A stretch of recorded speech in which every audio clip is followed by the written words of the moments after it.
Bueno, la, la clase de hoy va a ser sobre confiabilidad.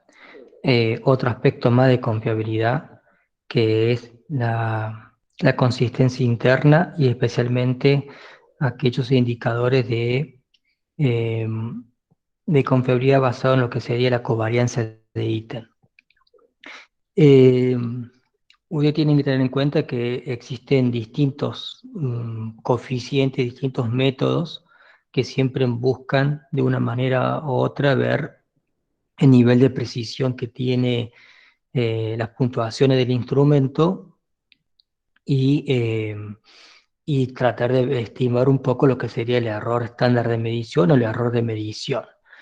Obviamente, como se habló en la clase pasada, todo este tipo de errores siempre son errores aleatorios, muy difícil de controlar eh, y que siempre van a estar presentes en toda estimación. Entonces uno busca que el instrumento dentro de todo tenga sus propiedades psicométricas como que sea mayor nivel de precisión y nos dé mayor confiabilidad que las estimaciones o evaluaciones que estamos haciendo sobre el rasgo que queremos medir sean lo más cercano a lo que realmente es ese rasgo, ese constructo psicológico eh, en realidad, ¿sí?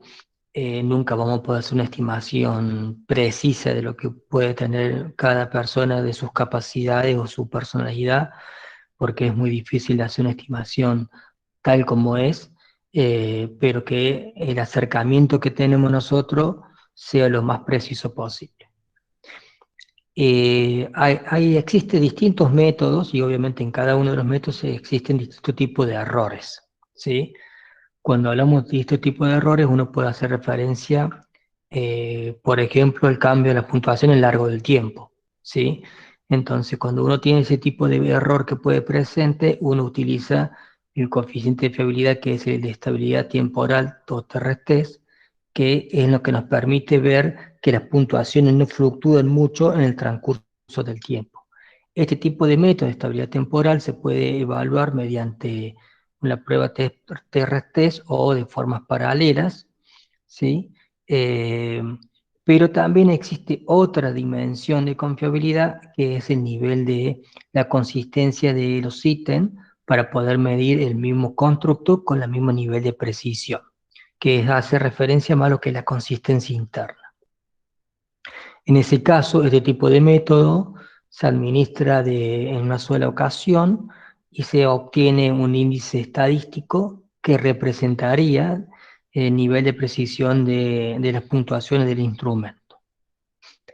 Y también existe otro método que está asociado con los cambios en los calificadores, es decir, en el modo de que cada uno de los jueces o evaluadores eh, valoran y consideran que es correcto la respuesta que da un participante, que se hace referencia al acuerdo entre los calificadores, acuerdo entre jueces o acuerdo entre examinadores, que es otro tipo de niveles de confiabilidad, que nosotros en el material que tienen ustedes de cátedra no lo tenemos desarrollado.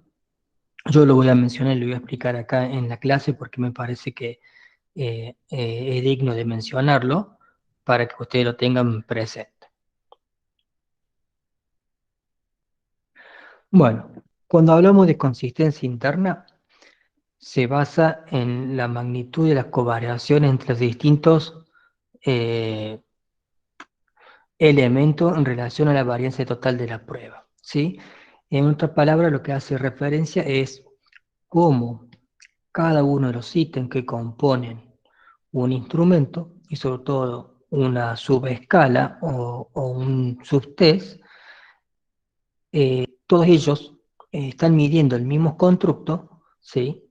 Que ahí también hace referencia a lo que sería un aspecto de la validez, pero que las personas que responden a esos ítems siempre lo hacen con un patrón semejante en cada uno de los ítems que componen ese subtest.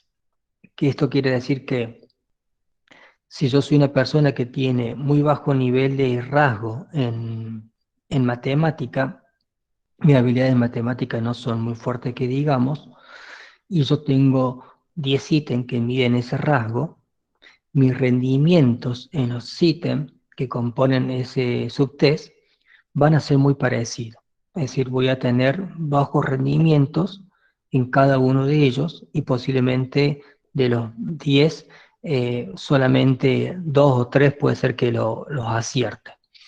Ahora, en caso de que yo tenga niveles altos de matemática, se supone que el rendimiento mío en esos 10 ítems van a ser semejantes y probablemente responda correctamente aproximadamente 8 o 9 de esos ítems. Y si yo lo tomo en términos de una muestra de participantes donde se le administró estos 10 ítems, uno espera que existan una relación entre que aquellos que tienen baja habilidad, mediana habilidad y alta habilidad y las respuestas que dan a cada uno de esos ítems. Entonces encontraría una covarianza o una correlación entre ellos, debido a que aquellos que tuvieron rendimientos más altos en el ítem 1 probablemente también tuvieron rendimiento más alto en el ítem 2. Y aquellos que tuvieron rendimiento más bajo en el ítem 1 también tengan rendimientos más bajos en el ítem 2. Entonces existe una covarianza, una correlación en las respuestas que dan los participantes en ese conjunto de ítems. ¿Sí? Entonces, esa es un poco la lógica de estimar mediante este tipo de coeficiente la consistencia interna del instrumento.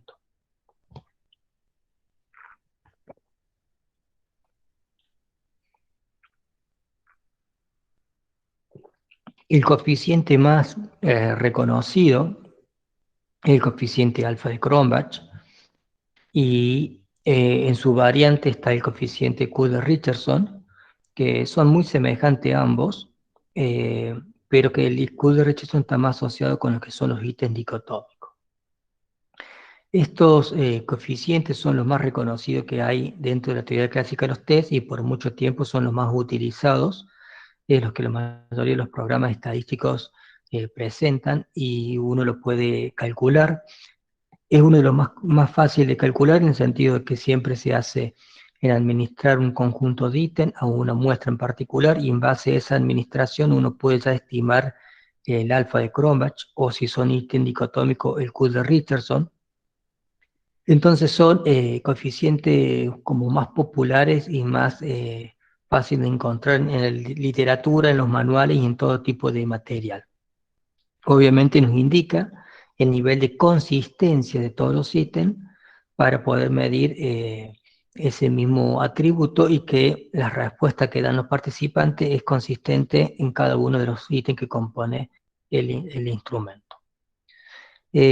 A nivel de fórmula, a mí me parece que por ahí es innecesario profundizar ni explicar todos los valores porque hoy tantos programas comerciales como libres te pueden calcular o con una planilla de Excel se pueden calcular estos coeficientes.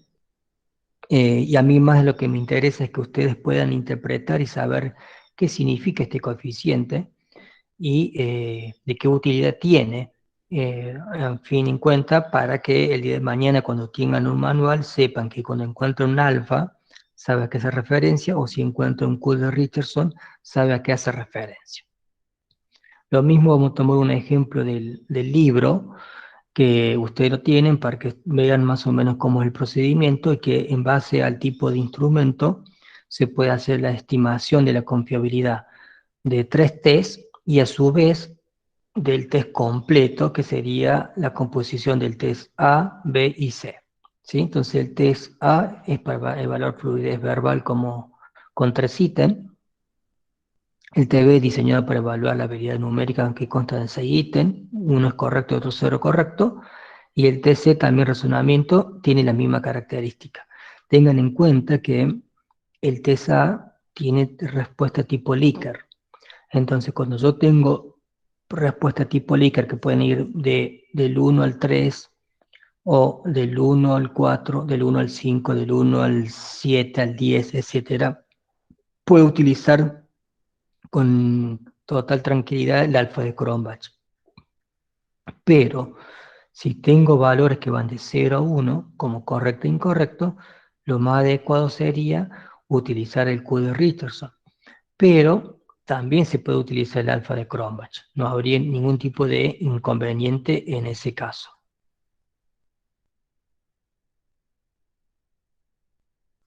Me parece que me están haciendo alguna consulta. Hola, profe, ¿qué tal? Buen día.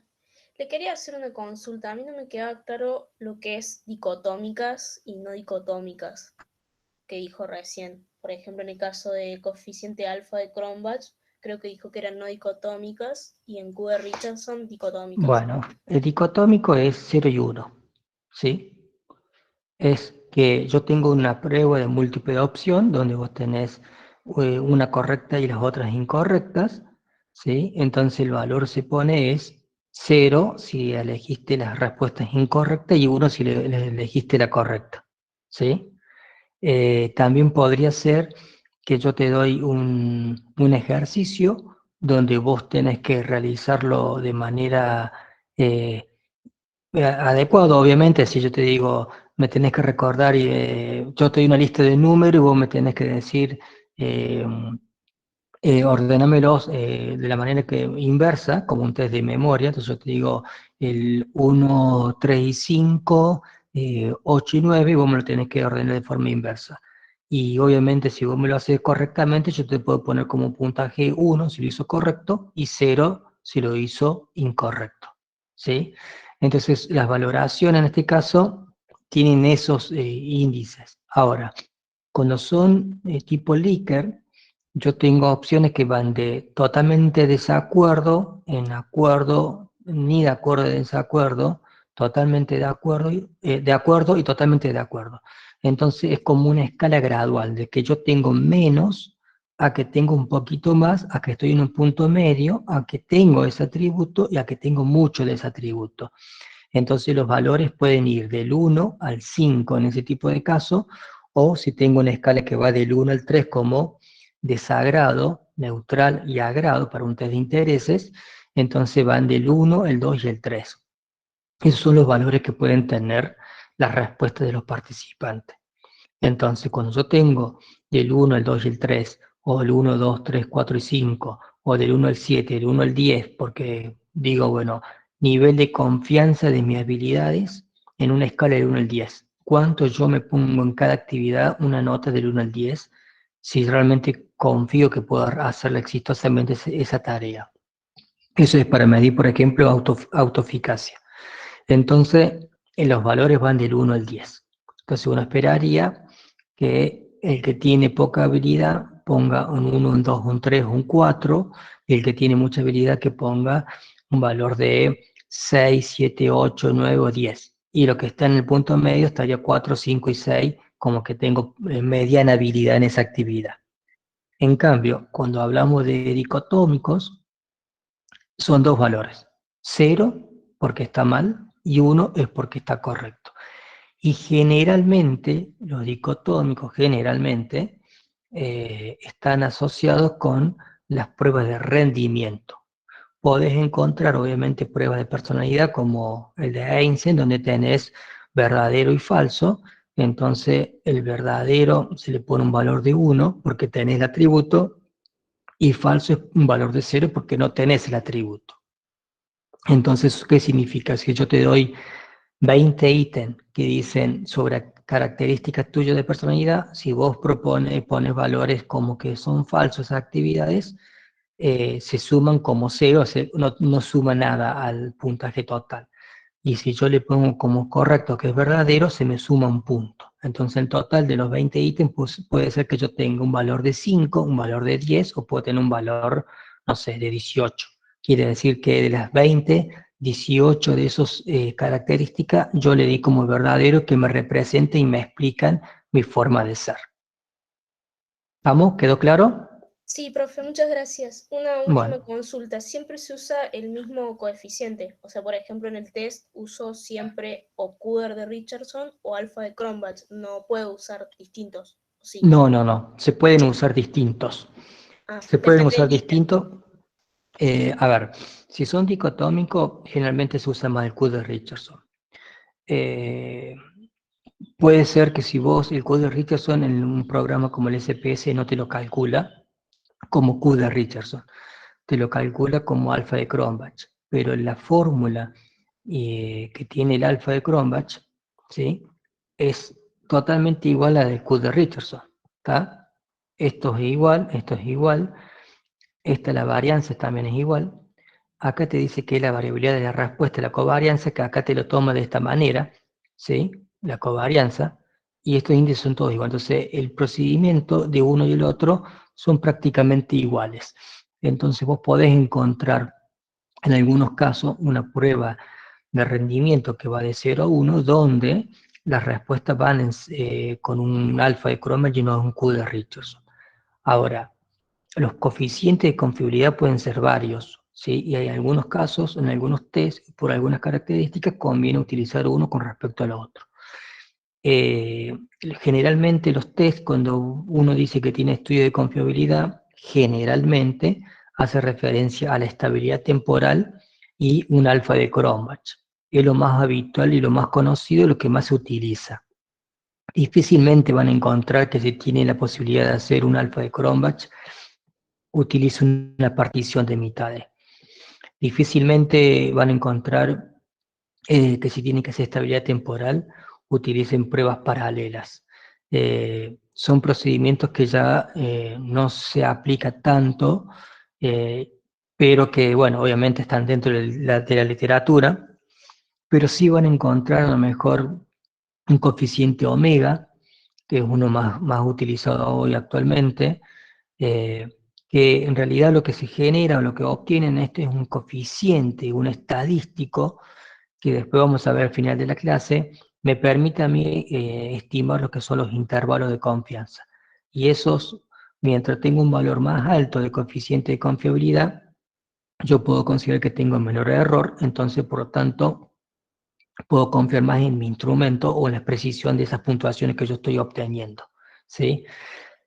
Si yo utilizo un coeficiente de estabilidad temporal, generalmente los valores de estabilidad temporal son más acotados, van valores menos de 0,80 por lo general, y los coeficientes alfa de Cronbach o de otro tipo de coeficientes generalmente pueden ir con valores un poco más altos, como 0,85 o en algunos casos 0,90. ¿Sí? Entonces eso obviamente genera una diferencia, ¿sí? Genera una diferencia en la estimación de ese coeficiente que puede ayudar para hacer la estimación de lo que son los errores de medición, ¿sí? Entonces uno siempre busca el coeficiente que mejor o que más alto, más cercano a uno da, porque me ayuda a tener mayor nivel de precisión a la hora de diagnosticar a un participante. ¿Está? Pero no hay un solo coeficiente que se tiene que utilizar y nada más. Existen distintos coeficientes que se pueden aplicar. Por ejemplo, en este caso, tenemos uno que se utiliza el alfa de Cronbach y otro que se utiliza el Q de Richardson, ¿sí? Porque estamos hablando de una sola toma, con una sola muestra, y se puede calcular estos coeficientes. Yo también podría, en este caso, calcular lo que sería partición de mitades, ¿sí? Este test B y el C, yo podría ordenarlos de forma pares e impares, obtener la puntuación de los cinco ítems, que son los pares, y después los otros 5 ítems, que son los impares, y hacer una correlación entre ellos, ¿sí? Y de esa manera tomo la partición de mitad. Y después con el Q de Richardson, no, con el Spearman Brown, yo directamente hago la estimación total de la prueba, ¿sí? El valor que yo voy a obtener debería ser muy semejante al que obtengo mediante el Q de Richardson. ¿Está? Es muy difícil, en muy pocos casos, que un valor de un coeficiente de confiabilidad mediante un método que, que sea, por ejemplo, partición de mitades y con respecto a alfa de Cronbach, me den valores muy diferentes. Si me da mal uno, probablemente también me dé mal en el otro, ¿sí? es muy difícil, salvo que exista algún ítem en particular que es el que me esté generando mucha dificultad o que está incorrecto y ese es el que me está haciendo bajar el índice de confiabilidad. Bueno, veamos entonces en este caso cómo yo obtengo, mediante los datos de las medias y desviación de cada uno de los subtests, de las respuestas, ¿sí? Y la media total y la desviación total, ¿sí?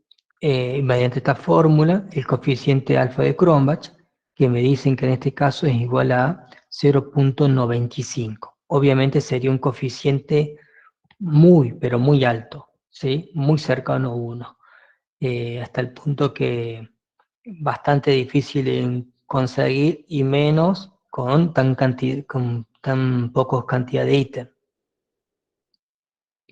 Acuérdense que el Spearman-Brown, la profecía de Spearman-Brown, en realidad el beneficio que tiene ese tipo de fórmula que se desarrolló en la clase pasada es que mientras yo más cantidad de ítem que tengo, obviamente mayor nivel de confiabilidad, ¿sí?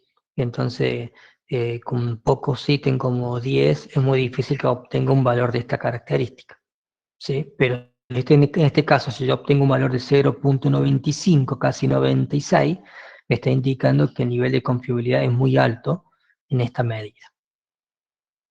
En cambio, cuando tomo el subtest B, ¿sí? Tomo la variabilidad o la varianza con P y Q, ¿sí? P es la probabilidad de respuesta correcta y Q la incorrecta. Entonces en el ítem 1, el 70% responden correctamente y el 30% incorrectamente. En el 2, el 50% correcto y 50% incorrecto. En el 3 también 70-30, 50-50, 70-30, 50-50. Y esta variabilidad lo paso a la fórmula y me da un coeficiente de 0,19, que en este caso es un valor muy bajo. ¿Qué me quiere decir? Y que en realidad la covarianza de las respuestas de los participantes en cada uno de estos ítems es totalmente independiente uno con respecto a la otra, ¿sí? Imagínense que esto es como un coeficiente de correlación promedio entre todos los ítems. Entonces la persona que respondió al ítem 1 bien, el 2 lo hizo mal, el 3 lo hizo bien, el 4 lo hizo mal, el 5 lo hizo mal, el 6 lo hizo bien, el 7 lo hizo bien, entonces no hay una relación respecto a los otros ítems. Las personas respondieron ítem bien o mal, independientemente uno con respecto al otro. Entonces no hay una asociación, no es que todos los que respondieron bien los ítems, o casi todos bien, respondieron más o menos también, eh, o los que respondieron mal los ítems, respondió mal el 1, el 2, el 3 y el 4, y que también respondieron bien fueron el 1, el 3 y el 4, y como que existe una correlación entre las variables. No, la gente los enfocaron de manera aleatoria en todas las respuestas y acertaron en todas formas, de forma aleatoria, entonces no hay una asociación entre los puntajes. Y entonces eso genera que no hay una variabilidad y no hay una consistencia en la forma de responder a los participantes. Entonces este valor es muy bajo, no me aporta prácticamente nada a nivel de confiabilidad. Es más, existe un gran error a la hora de estimar los puntajes de un participante.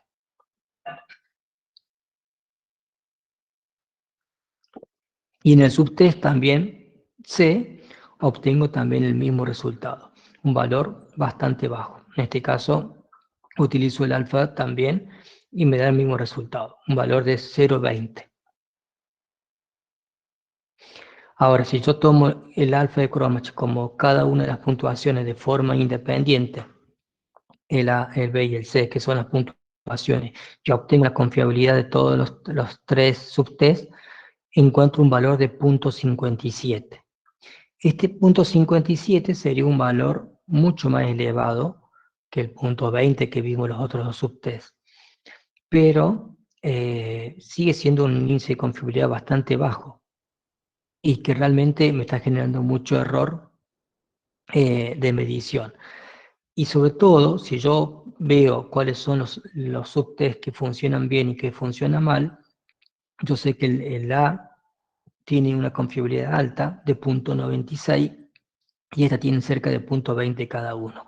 O sea que este 0,57 depende, o el gran aporte lo hace la prueba A y no las otras dos pruebas. Entonces, yo no confiaría mucho en tener un índice de confiabilidad total de la prueba con este índice, sabiendo que solamente una de ellas es la que hace un aporte importante a la confiabilidad total. También tienen que tener en cuenta que generalmente ustedes, cuando encuentran índice de confiabilidad de las pruebas, no van a ser de una prueba en su totalidad. Pueden encontrar el alfa de Cronbach, la prueba de totalidad es de 0,80, pero no tiene mucho sentido una confiabilidad total de la prueba. Lo que tiene más sentido es la confiabilidad de cada uno de los subtests, ¿sí? Por este motivo, porque yo puedo tener un 0,80 y a lo mejor tengo una prueba A con 0,90, una prueba B con 0,90, pero una prueba C con 0,60.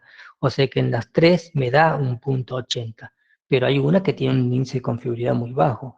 Entonces eso no me está haciendo un gran aporte, no me está sirviendo eh, para estimarlo. Si yo puedo tomar tres subtests y sé que el A y el B pueden medir con nivel de precisión a un sujeto, pero el C ya no puedo confiar tanto en esas puntuaciones que obtengo, porque tiene un nivel de confiabilidad bastante bajo. Bueno, esos son los coeficientes de consistencia interna, los más reconocidos, pero en los últimos años ha empezado a surgir otros índices de confiabilidad que están derivados del análisis factorial, como el omega y el zeta, que sobre todo el omega son más utilizados y más aplicados en, en la literatura. Es más, algunos programas estadísticos ya los van incorporando y que están basados especialmente en una técnica que es del análisis factorial, ¿sí? Y tiene en cuenta dos índices que el análisis factorial, que es la comunalidad y lo que serían los autovalores. Porque una de las cosas que se busca, además con estos coeficientes, es que mientras más homogéneos son los ítems que componen un subtest y que miden un atributo en particular, obviamente más alto sería la correlación entre ellos y más nivel de precisión deberían tener para medir ese atributo, ¿sí? Porque esto hace referencia de que si yo tengo ítems que miden extraversión, no voy a encontrar en ese subtest de 10 o 15 o 20 reactivos de ese subtest ítems que tengan características que miden la amabilidad o que midan la responsabilidad o que midan otro tipo de rasgos. No, solamente van a estar agrupados aquellos ítems que miden ese atributo en particular, ¿sí? No otro. Ahí tengo una pregunta. Sí, profe, buen día. En el Sí, caso que estaba citando recién de la fiabilidad o confiabilidad de los tres ítems, la sí. cuestión sería modificar el ítem que nos dé más bajo, ¿verdad? Del resultado. En ese caso de los tres subtests, no es solamente un ítem, sino son los subtests los que tienen baja Sí, confiabilidad. perdón, me Eh, equivoqué. Vendría a ser sí, replantearnos todo el subtest que nos dé sí. una baja confiabilidad, ¿verdad? Sí. Después cuando lleguemos al final de la clase, ahí se van a dar cuenta eh, el significado de por qué hace falta revisar eso, ¿sí? Ya un poquito de paciencia y cuando veamos ese tema le va a quedar un poco más claro, ¿está? Sí, Pero profe, sí, gracias. pero es importante modificarlo.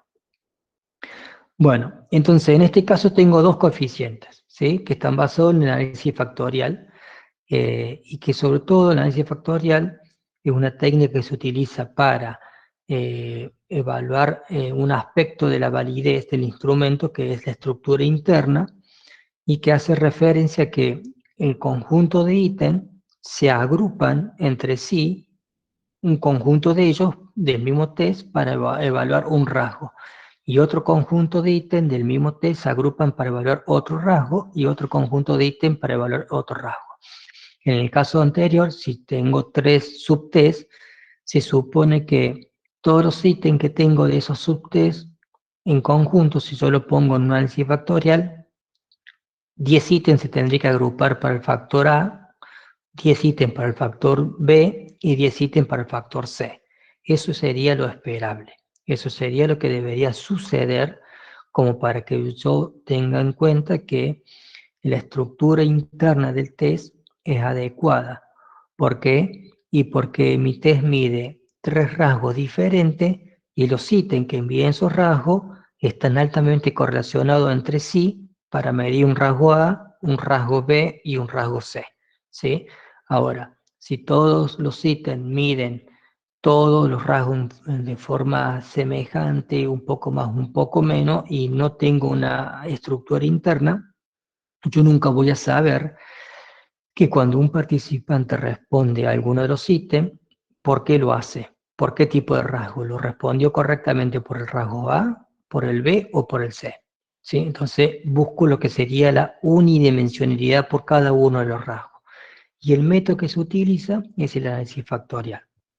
Y cuando yo aplico el análisis factorial, tengo 2 índices estadísticos, que son los índices de comunalidad y el índice de autovalores, que están asociados con la estimación de estos índices de confiabilidad, ¿sí? El omega y el zeta. Que ahora vamos a ver más o menos cómo se hace un análisis factorial de manera breve, para que usted tenga una idea de dónde surgen estos 2 valores que se utilizan para calcular estos coeficientes, ¿sí? Lo primero que yo parto es de una matriz de correlación. ¿Tá? En una matriz de correlación yo tengo en este caso 8 ítems que miden un mismo atributo. Y ustedes pueden observar cómo las personas que tienen mayor rendimiento o mayor confianza en el ítem 1 también lo hacen en el ítem 2. ¿Sí? Y los que tienen menor confianza también lo hacen en el ítem 2. Y así sucesivamente. En este gráfico de línea observo dónde están las correlaciones. Si yo veo este gráfico en particular, entre el ítem 4 y el 8, tengo una alta correlación, ¿sí? Entonces acá puedo decir que es donde se observa el mayor nivel de asociación entre estos 2 ítems. Bueno, esto sería una matriz de correlación, ¿sí? Que acá lo puedo ver en una forma de una tabla, la matriz de correlación con sus niveles de significación. Esto ustedes ya lo habrán visto en estadística. Yo mediante esta matriz de correlación, yo lo que puedo hacer es reducir en factores. ¿Tá? Un factor sería, ¿cuál sería el factor común, el rasgo que mide para poder reducir esta matriz de correlación en un solo factor? Acuérdense la idea de Spearman cuando hablamos de inteligencia de un factor G. Esto quería decir que todos los test que miden inteligencia, que miden capacidad lingüística, matemática, de memoria, espacial, todos estaban altamente correlacionados y el rendimiento alto o bajo en esos test dependía de un solo factor, un factor G, ¿sí? Que él obtuvo mediante un análisis factorial. Bueno, yo acá en vez de tener subtest tengo ítems que hacen referencia a mi confianza sobre capacidades en matemática. Entonces yo creo que si yo pongo que confío en la actividad que dice el ítem 1 o la actividad que dice en el 2, el 3, el 4 hasta el 8, se depende a que yo tengo confianza porque tengo esa habilidad. Y si yo pongo que no tengo confianza es porque no tengo esa habilidad. ¿Sí? Entonces el nivel de respuesta que voy a dar en cada uno de estos ítems va a depender de esa capacidad cognitiva, esa capacidad de matemática que yo estoy tratando de evaluar, que en este caso es la confianza que yo tengo en esa capacidad. Bueno, entonces yo tengo una matriz de correlación que quiere decir que, bueno, la correlación entre el ítem 1 y el 2 es de 0.55, entre el 1 y el 3 de 42, con el 4 al 35 y así sucesivamente. ¿Está?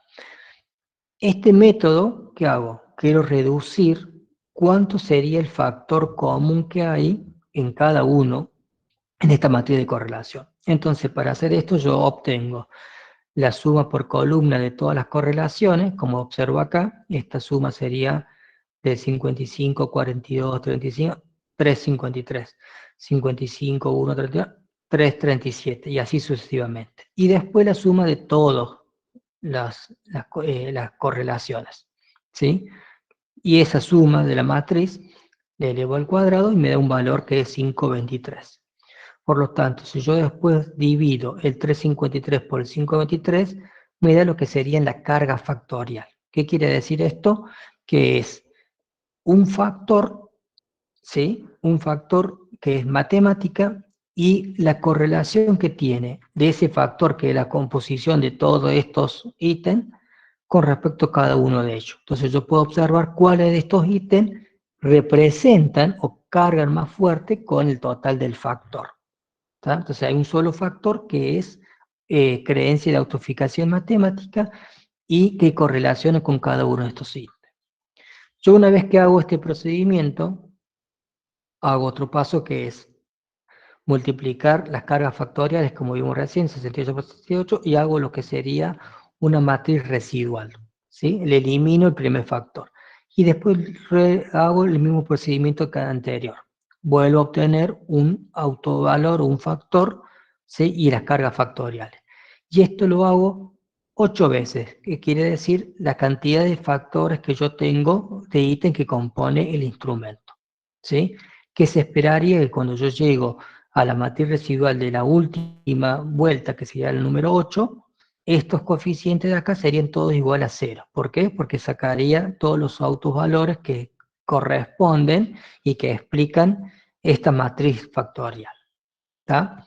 ¿Para qué llegamos a esto? Porque al conocer estas cargas factoriales, ¿sí? Yo puedo estimar este coeficiente, que es el autovalor.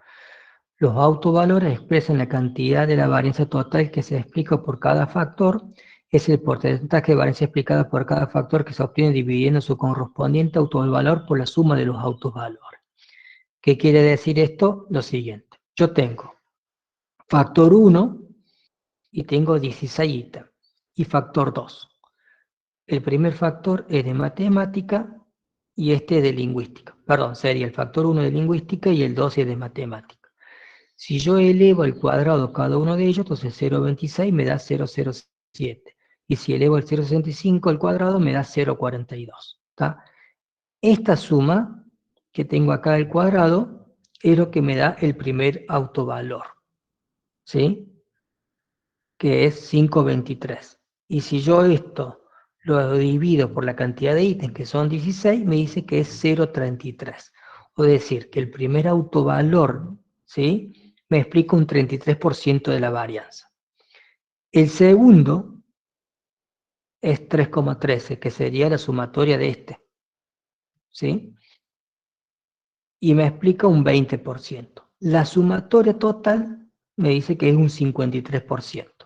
¿Qué quiere decir esto? Es que de estos 16 ítems que miden confianza en matemática y confianza en lingüística, el tipo de respuesta que dan los participantes corresponde o depende a estos dos factores.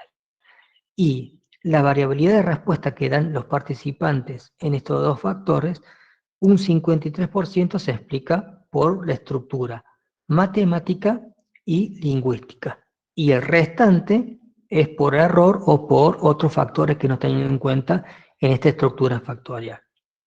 En base a estos autovalores se calcula lo que sería el coeficiente Z, ¿sí? Que es uno de los que vimos en un primer momento. Se supone que mientras más altos son los autovalores, más alto va a ser el coeficiente.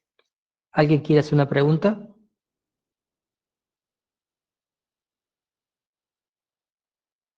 Bueno. Por el chat, profe, le están haciendo una pregunta. ¿Me la puedes leer, por favor?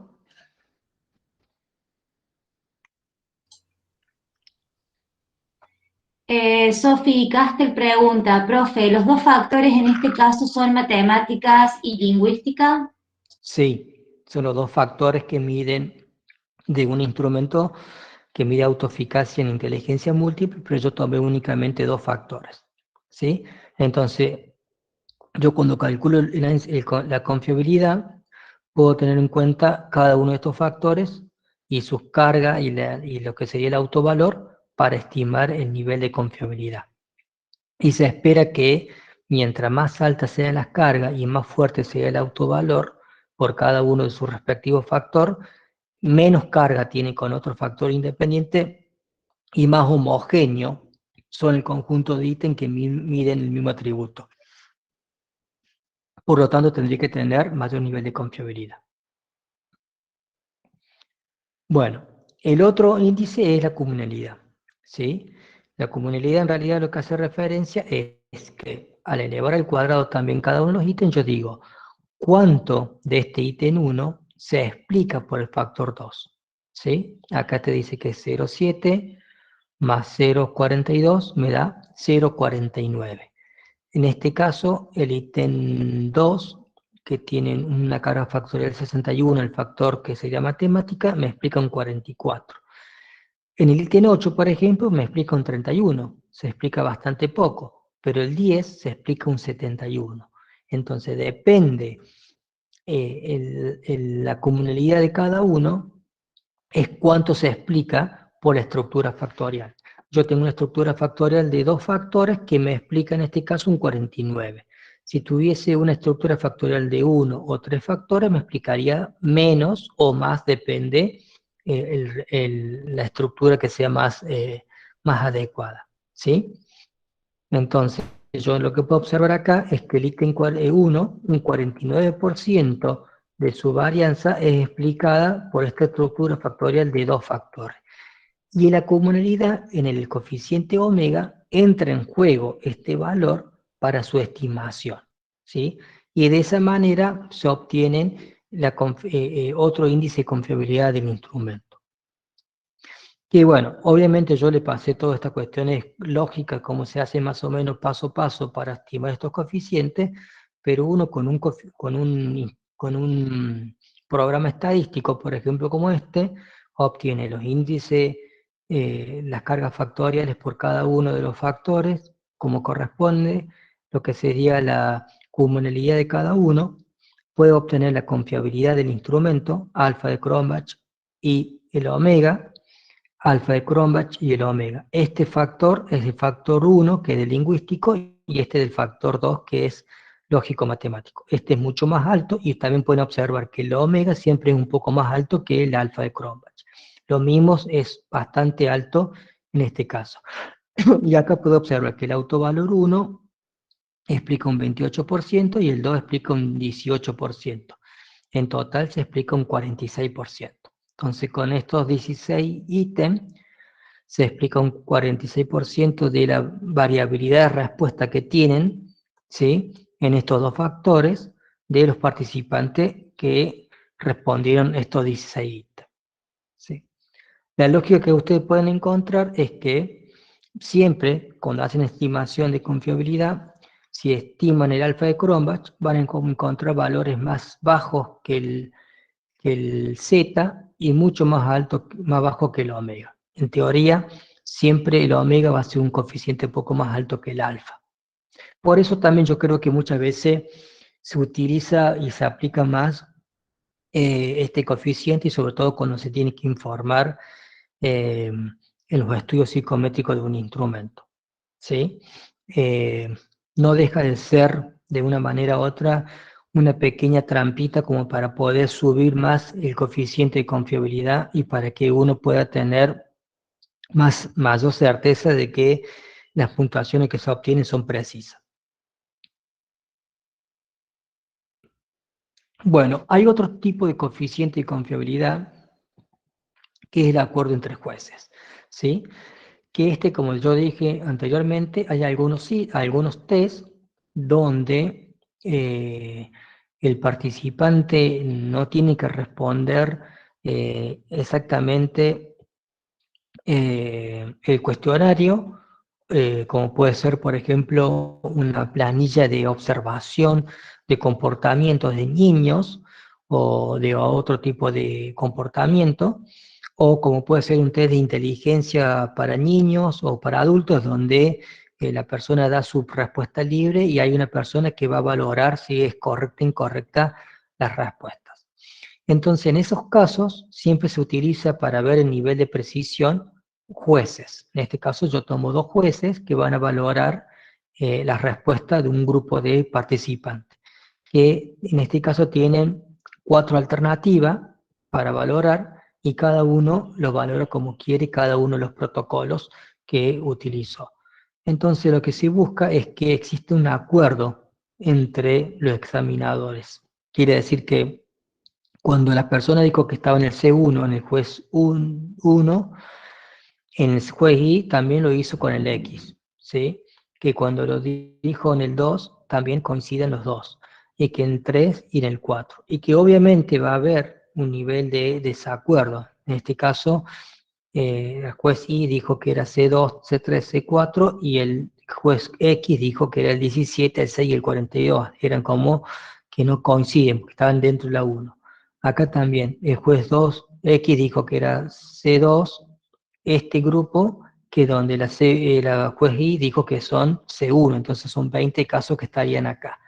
Entonces están los desacuerdos en cada uno de los casos. Y generalmente con un coeficiente como es el kappa, ¿sí? Que acá tienen la fórmula, ¿sí? Se puede hacer una estimación de lo que es observado y lo que es esperado y ver cuál es el nivel de acuerdo que hay entre ambos examinadores. Cuando este coeficiente es mayor de 0,60, 0,70, estamos hablando que hay un nivel de...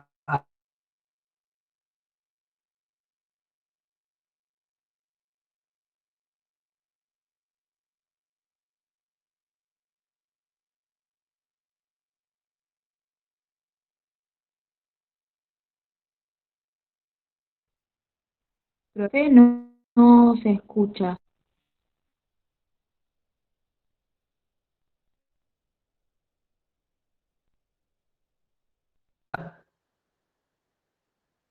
Bueno, Se ¿qué me cortó, dijo? profe, por Ahora unos volvió, profe. minutos. ¿Se me cortó? Sí, profe, se cortó por unos minutos. No sé si dijo algo importante para repetir.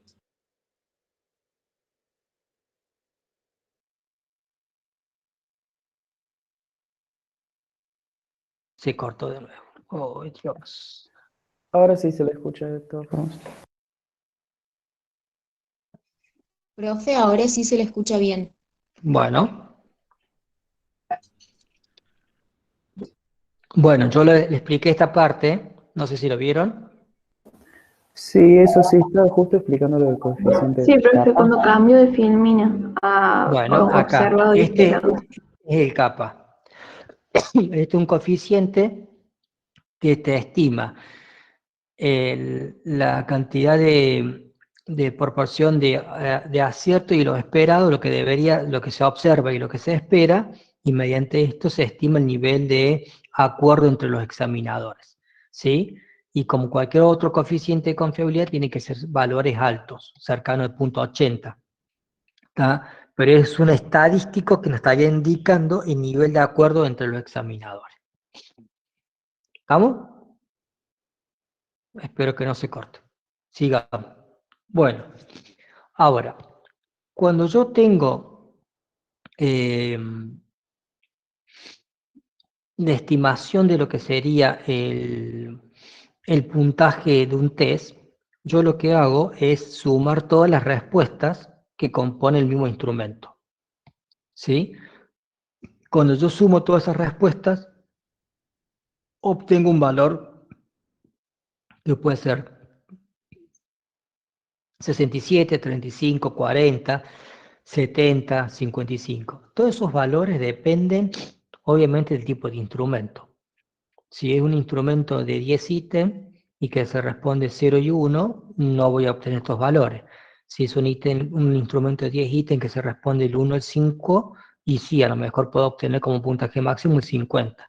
Si son 20 ítems, va a cambiar el instrumento. Todos los instrumentos tienen características diferentes. Yo lo que puedo hacer es tratar de estimar hasta qué nivel lo que sería el puntaje verdadero es estimado mediante mi instrumento, conociendo obviamente este coeficiente de confiabilidad, ¿sí?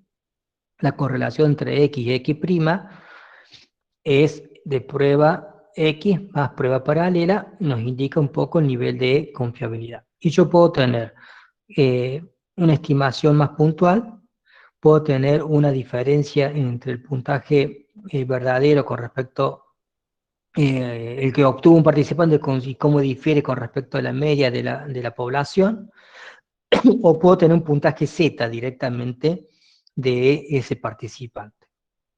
Entonces, yo conociendo la media de la población, la varianza y la confiabilidad del instrumento, puedo obtener el puntaje verdadero. En este caso, un sujeto con 67, un puntaje directo puede ser 63,25, un puntuación diferencial de 11,25 y un puntaje tipificado es de 2,60.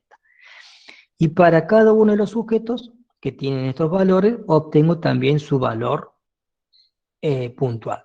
Obviamente depende del instrumento y depende la herramienta, es lo que uno puede utilizar. Generalmente, muchos test que hacen, o de los puntajes directos pasamos percentiles, que es una forma de interpretar los puntajes, o de los puntajes directos pasamos puntajes zetas, ¿sí? Y de estos puntajes Z se pasan a otros puntajes transformados como son el coeficiente de intelecto, que muchas veces tienen una media de 100 y una desviación de 15, o de personalidad con una media de 50 y una desviación de 10, ¿sí? Son valores que son establecidos especialmente por los investigadores, pero que generalmente son de uso común por varios investigadores.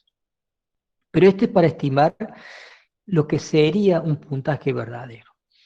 En la práctica es muy poco usable, se usa muy poco y posiblemente salvo que tenga un instrumento que esté calculado, se puede estimar la confiabilidad, el puntaje mediante un software que te lo puede hacer de forma mucho más rápido, pero si no, uno debería tener toda esta fórmula, ¿sí? Tomar el puntaje total y hacer todo el cálculo de la correlación por el valor del sujeto menos la media más la media para llegar a este puntaje. O el puntaje que obtuvo por la confiabilidad. O sacar la desviación y después la raíz cuadrada de la confiabilidad. Son todos cálculos que uno tendría que hacerlo con una planilla de Excel o con algún tipo de programa para poder estimarlo, que generalmente alguien no lo va a hacer a mano, ¿sí? Pero sí es importante que lo tengan en cuenta. En un programa, o aquellos test que se hacen con una valoración, con un software de corrección de las puntuaciones, posiblemente sí te lo puede dar. Ahora, a mí lo que más me interesa es que ustedes tengan en cuenta que también tenemos errores de medición, y dentro de los errores tenemos un error de medida, un error de estimación y un error de predicción. Todos estos tres tipos de errores están combinados y relacionados entre sí, pero el más importante de todos es el error de medida, ¿sí? Que es esta fórmula, que es la desviación de la variable sobre la raíz cuadrada de 1 menos la confiabilidad, ¿sí? Y sobre todo, cuando yo tengo la varianza de unas puntuaciones y conozco la confiabilidad, ya puedo estimar el error de medición y yo, obviamente, este índice es muy importante y este índice también. Obviamente, mientras la muestra más grande, este índice va a ser más chico, pero la confiabilidad mientras más grande es, obviamente menor va a ser el error de medición. Y me va a servir mucho para poder estimar cuál es el verdadero valor que tiene esa persona en intervalo de confianza. Ustedes ya creo que lo vieron en algún momento cuando se hacen el cálculo que es un valor puntual y lo que son los cálculos de los intervalos de confianza. Acá es exactamente lo mismo, ¿sí? Entonces, yo cuando tengo esta fórmula, yo quiero saber que el valor verdadero, ¿sí? Teniendo distintos métodos de estimación de forma directa o con puntaje Z, donde se encuentra el valor del sujeto, ¿tá? Yo puedo decir que se tiene que encontrar en un 95%, quiere decir en este rango. Entonces, estimo el error de estimación de cada uno de los test y lo multiplico en este caso, por ejemplo, con un puntaje Z para ver cuánto varía de esos intervalos. Vamos a un caso más puntual. Tengo la fórmula, tengo un valor que la media es igual a 36, la varianza es 64, la confiabilidad es 0.64.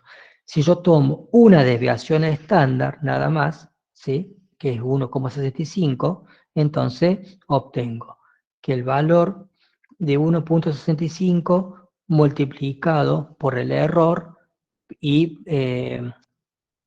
y sumado al puntaje que obtuve, que es de 40, me dice que la persona tiene inferior, si es menor, 32,8. El valor puntual sería 38,56 y el superior es 47,92. Este es lo que varía el puntaje de 40. Entonces, si yo le tomo un test con una confiabilidad de 64 a una persona, ¿sí?, y digo, en un 90%, ¿en qué valor se encontraría este valor verdadero del sujeto? Y bueno, entre 32 y 47. Si obtuvo sin 46, estaría entre 38 y 53. Si obtuvo 50, entre 42 y 57. Es decir, yo de forma repetida, si le tomo 100 veces el mismo test a un participante que tiene un nivel de confiabilidad de 64, el valor de las 100 veces, 90 de ellas se van a encontrar entre estos valores. Ahora, si yo quiero saber un poco más con precisión, digo, bueno, voy a tomar el 95. Entonces, ¿en qué valor se encontraría de 40 entre 30 y 49? Es decir, hay 10 puntos de diferencia.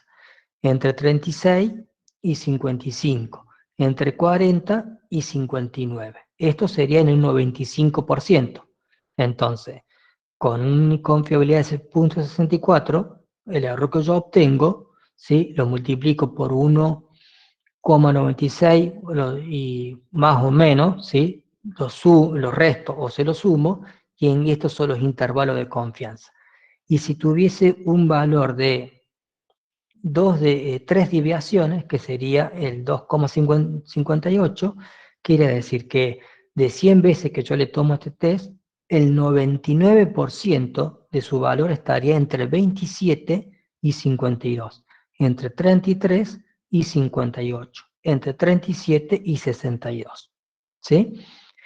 Esto con un nivel de confiabilidad de 0.64, que es muy alto, ¿sí?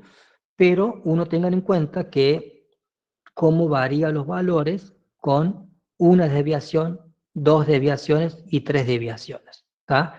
Generalmente se utiliza mucho el de dos desviaciones porque es un punto intermedio entre lo que sería el 90 y el 99. ¿Sí? Ahora, veamos este caso donde con la misma fórmula yo tengo el de dos desviaciones, pero una confiabilidad de 0.5. Entonces acá veo que van de 28 a 51, de 34 a 57 y de 38 a 61. Pero si yo aumento la confiabilidad a 0.80, ya veo que acá va de 32, casi 33 a 47, de 38 a 53 y de 42 y 57. Y si aumento más la confiabilidad del instrumento a 0.95, puedo observar que de 40 va de 36 a 43, de 42 a 49 y de 46 a 53. Esto quiere decir que yo, mientras más aumento la confiabilidad, la variabilidad del puntaje verdadero que obtengo del participante, ¿sí?, va a ser menor los intervalos de confianza. Entonces, si yo lo tomo 100 veces a este participante que sacó 40, lo más probable es que en estas 100 veces, el 95 de ellas van a obtener valores que van de 36 a 43, ¿sí? Pero si yo tomo 100 veces un test que tiene una confiabilidad de 50, el valor va de 28 a 51. O sea que es muy alta la diferencia entre este con respecto al otro. ¿A qué llegamos con esta conclusión? De que mientras tengo menor confiabilidad, mayor error de medición. Y cuando tengo mayor confiabilidad, menor error de estimación. Y cuando tengo menor error de estimación, es más fácil poder saber que los valores que tiene ese participante van a fluctuar muy poco. No va a haber tanta variabilidad de las puntuaciones entre una toma con respecto a otra y así sucesivamente. Y eso es importante cuando uno tiene que hacer, por ejemplo, algún tipo de diagnóstico, porque yo puedo decir que los participantes que sacan mayores de punto 45, ¿sí? Tienen que ser diagnosticados como, por decir, depresivo, ¿sí? Entonces este participante sacó 28 acá, después sacó 38 en otra ocasión y después sacó 51. Entonces, de estas tres situaciones uno te da como que es depresivo y en las otras no. ¿Por qué? Porque el índice de confiabilidad es muy bajo. Pero en este caso, tengo que sacó 36, sacó 39 y sacó 43. En ningún momento superó al 45. Entonces, en este caso, el diagnóstico es mucho más certero y tengo mayor nivel de precisión de que realmente estoy valorando con mayor nivel de precisión al participante. ¿Sí? Y puedo tener mayor seguridad a la hora de tomar decisiones.